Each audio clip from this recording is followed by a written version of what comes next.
To be or not to be, that is the question.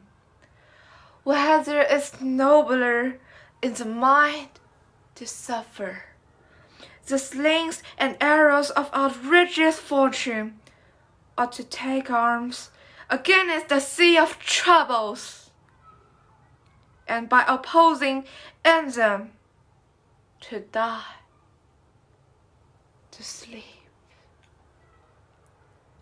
No more, and by sleep, to see we end the heartache and thousand nature shocks.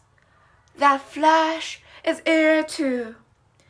'Tis a consummation devoutly to be wished, to die, to sleep.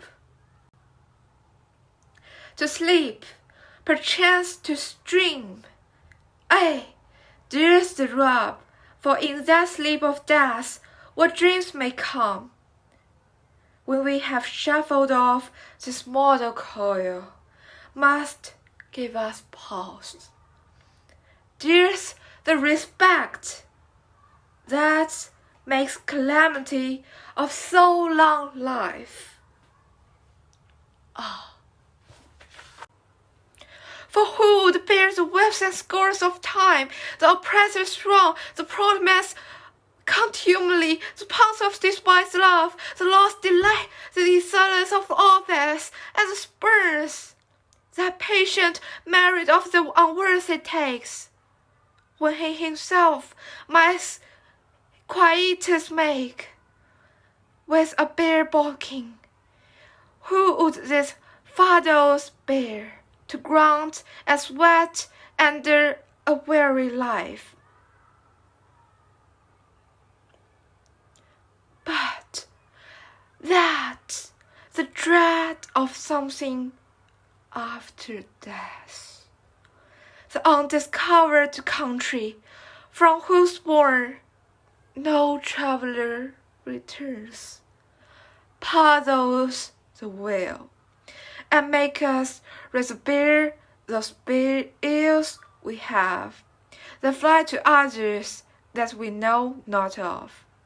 That conscience does make cowards of us not all, and thus the native hue of resolution is sicklied o'er with the pale cast of thought, and enterprises of great peace and moment, with disregard their currents turn awry, and lose the name of action, soft, you know.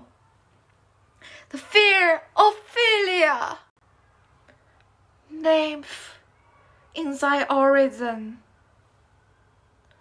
be all my sins remembered. To take him in the purging of his soul, when his fit and season for his passage.